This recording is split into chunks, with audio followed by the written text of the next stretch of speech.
लाग्छ है। हुन त हामी केटा मान्छेहरुको स्वभावै आफ्नी बुढी भन्दा अर्काकी बुढी मन पर्ने स्वभाव त हो।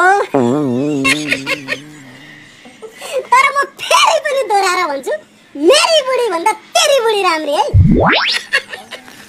के कसो कोदाली पाते भाउजू? हेर त कोदाली।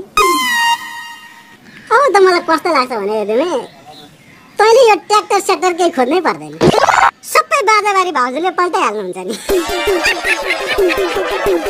भाउजू एक दिन चाहिँ हजुरले हाम्रो पनि बाजा पल्टाउनु पर्छ है। त्यहाँ छेसो बाजा पल्टाउनु पर्यो भने म हजुरलाई भन्छु नि। लुक्स नै कडा के भाउजूको।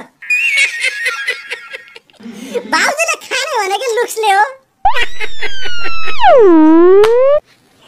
अब मैले देखेको मिस जयसीमा भाउजूलाई जसरी पनि भिडाउनु पर्छ है। अब भाउजूले धेरै धेरै धन्यवाद। थ्याङ्क यू सो मच यहाँसम्म भिडियो हेरिदिनु भयो। खाने भनेको लुक्सले हो। अक्रोजी यही हो तपाईको बोल्ने सोमत।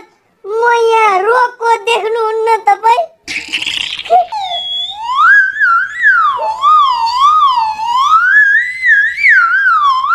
भन्न त भन्छ आफै भन् के गर्ने, ल्याइसकेपछि घाराले हामीलाई लगेको नमिल्ने। राम राम राम, अलिअलि मात्रै बनाएको हो र कक्रोजी मोजा।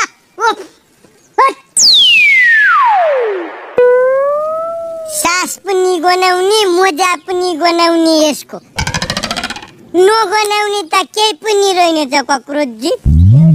यस्तो जाबडोगलाई त मोजा सुनेपछि सब ठिक भइहाल्छ नि।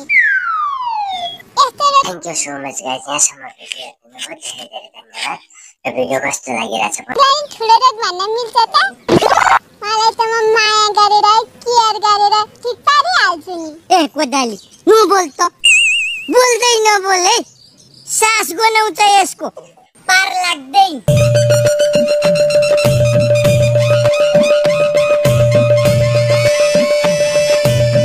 ए मेरो गुरिल्ला, ए मेरो दाहिने हात, ए मेरो लिट्टे, ए मेरो हमास, ए मेरो बोको हराम। भाउजूले सुनाउनु भयो त उठेर कुदिस, यसमा मेरो के गल्ती भयो त?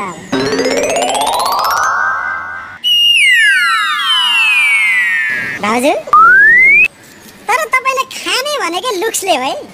खै बाबु होला, लुक्स त मलाई दिएकै हो नि। Thank you so much guys यहाँसम्म भिडियो हेरिदिनु भयो, साथ सपोर्ट गरिदिनु भयो। धेरै धेरै धन्यवाद। र अगाडि दिनहरूमा पनि यसरी नै धेरै धेरै माया गरिदिनु होला भन्दै अहिले बिदा हुन्छु। भोलि अर्को भिडियोमा भेटौँला। हवस् त, धन्यवाद।